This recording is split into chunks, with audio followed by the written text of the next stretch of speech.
ದಾರಿಯ ಇದು ಆಗಿದೆ. ಆದರೆ ರಸ್ತೆಯಲ್ಲಿ ಅಲಗನಹಳ್ಳಿ, ವಾಣಿಗಾನಹಳ್ಳಿ, ಬನಹಳ್ಳಿ, ವೈಗೊಳ್ಳಹಳ್ಳಿ ಮತ್ತು ದೊಡ್ಡಗೂರ್ಕಿಯವರೆಗೆ ರಸ್ತೆಯು ಹಳ್ಳಗಳು ಬಿದ್ದಿವೆ. ಸುಮಾರು 8-9 ವರ್ಷಗಳಿಂದ ಈ ದಾರಿಯು ರಿಪೇರಿ ಮಾಡದೇ ಇರುವುದು ದುರದೃಷ್ಟಕರ ಸಂಗತಿಯಾಗಿದೆ. ಇದು ಮುಖ್ಯವಾಗಿ 10ರಿಂದ 20 ಕಿಲೋಮೀಟರ್ ವರೆಗೆ ಈ ರಸ್ತೆಯು ರಿಪೇರಿಯಾಗದೇ ಇರುವುದರಿಂದ ಇಲ್ಲಿ ಸುಮಾರು ರಸ್ತೆಯಲ್ಲಿ ದಿನಕ್ಕೂ 1000ರಿಂದ 1500 ಜನರು ಓಡಾಡುತ್ತಾರೆ ಮತ್ತು ಸರ್ಕಾರಿ ಬಸ್ಸು ಸಂಚಾರವೂ ಸಹ ಇದೆ. ಮುಖ್ಯವಾಗಿ ವಿದ್ಯಾರ್ಥಿಗಳು, ವಯೋವೃದ್ಧರು ಮತ್ತು ಕಾರ್ಮಿಕರು ಸಹ ಓಡಾಡುತ್ತಾರೆ.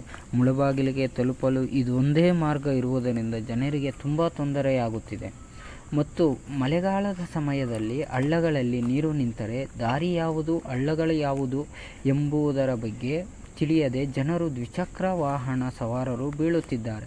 ಆದರೆ ಗ್ರಾಮ ಪಂಚಾಯಿತಿ ಸದಸ್ಯರು ಇದೇ ರಸ್ತೆಯಲ್ಲಿ ಓಡಾಡುತ್ತಾರೆ. ಆದರೆ ಅವರಿಗೆ ಕಣ್ಣಿಗೆ ಕಾಣಿಸುತ್ತಿದ್ದರೂ ಇಲ್ಲದಂತೆ ಓಡಾಡುತ್ತಿದ್ದಾರೆ ಮತ್ತು ತಾಲೂಕು ಆಸ್ಪತ್ರೆಗೆ ತಲುಪಲು ಇದೊಂದೇ ಮಾರ್ಗವಾಗಿರುತ್ತದೆ ಮತ್ತು ಆಂಬ್ಯುಲೆನ್ಸ್ ಆಗಿರಬಹುದು ಮತ್ತು ಯಾವುದೇ ವಾಹನಗಳಾಗಿರಬಹುದು ಸಂಚಾರ ಮಾಡಲು ಆಗುತ್ತಿಲ್ಲ ಮತ್ತು ಉದಾಹರಣೆಗೆ 10 ನಿಮಿಷಗಳ ಹೋಗುವಂತಹ ವಾಹನ 30 ನಿಮಿಷಗಳು ತೆಗೆದುಕೊಳ್ಳುತ್ತಿದೆ. ಆದರೆ ಅನೇಕ ವಾಹನಗಳು ಈ ರಸ್ತೆಯಲ್ಲಿ ಬರಲು ಹಿಂದೇಟು ಹಾಕುತ್ತಿದ್ದು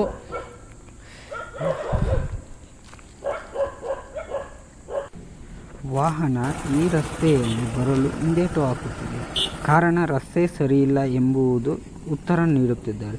ಸರಿಯಾದ ಸಮಯಕ್ಕೆ ಸರ್ಕಾರಿ ಬಸ್ಸು ಬರುತ್ತಿಲ್ಲ, ಕೇಳಿದರೆ ರಸ್ತೆ ಸರಿಯಿಲ್ಲ ಎಂಬುದು ಕಾರಣ ನೀಡುತ್ತಿದ್ದಾರೆ. ಆದರೆ ಶಾಲಾ ಕಾಲೇಜಿಗೆ ಹೋಗುವಂತಹ ವಿದ್ಯಾರ್ಥಿಗಳು ಸರಿಯಾದ ಸಮಯಕ್ಕೆ ತಲುಪುತ್ತಿಲ್ಲ ಮತ್ತು ಮುಳಬಾಗಿಲಿಗೆ ಹೋಗುವಂತಹ ಕಾರ್ಮಿಕರು ಹೋಗುವಂತಹ ಸರಿಯಾದ ಸಮಯಕ್ಕೆ ತಲುಪುತ್ತಿಲ್ಲ ಎಂದು ಅಭಿಪ್ರಾಯಪಟ್ಟಿದ್ದಾರೆ. ಮತ್ತು ಅನೇಕ ಪ್ರವಾಸಿ ತಾಣಗಳು ಸಹ ಇದ್ದಾವೆ. ಆದರೆ ಸರಿಯಾದ ರಸ್ತೆ ಮಾರ್ಗ ಇಲ್ಲದೆ ಇರುವುದರಿಂದ ಪ್ರವಾಸೋದ್ಯಮವೂ ಸಹ ಬೆಳವಣಿಗೆಗಳು ಕುಂಠಿತವಾಗಿದೆ. ಅದೇ ರೀತಿಯಾಗಿ ಉತ್ತನೂರು ವರದರಾಯ ಸ್ವಾಮಿ ಎಂದು ಪ್ರಸಿದ್ಧವಾಗಿರುವ ದೇವಸ್ಥಾನವೂ ಸಹ ಇದೆ. ಈ ದೇವಸ್ಥಾನವು ಪ್ರಮುಖವಾದ ದೇವಸ್ಥಾನವಾಗಿದೆ. ಆದರೆ ಇಲ್ಲಿಗೆ ಬರುವಂತಹ ಜನರಿಗೆ ರಸ್ತೆ ಇಲ್ಲ ಎಂಬುದರ ಕಾರಣದಿಂದ ದೇವಸ್ಥಾನವು ಕುಂಠಿತವಾಗಿದೆ. ಜನರು ತಲುಪದೇ ಇರುವುದರಿಂದ,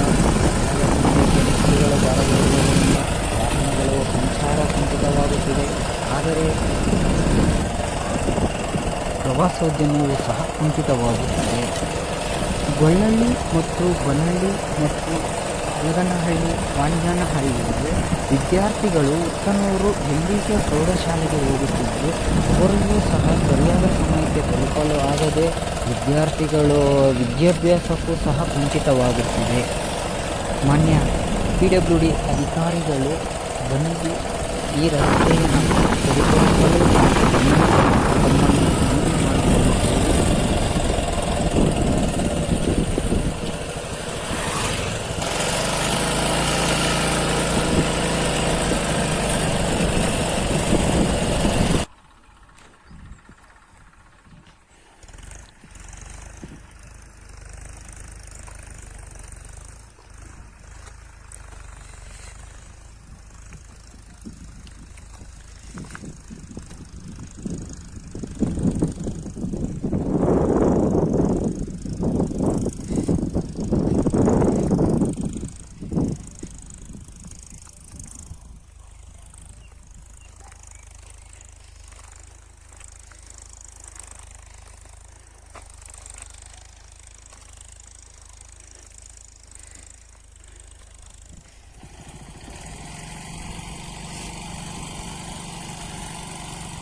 ಎಲ್ಪ ಬೋರ್ಡ್ ಕಾಪಕ್ಕೆ ಬೋರ್ಡ್ ಕಾಪ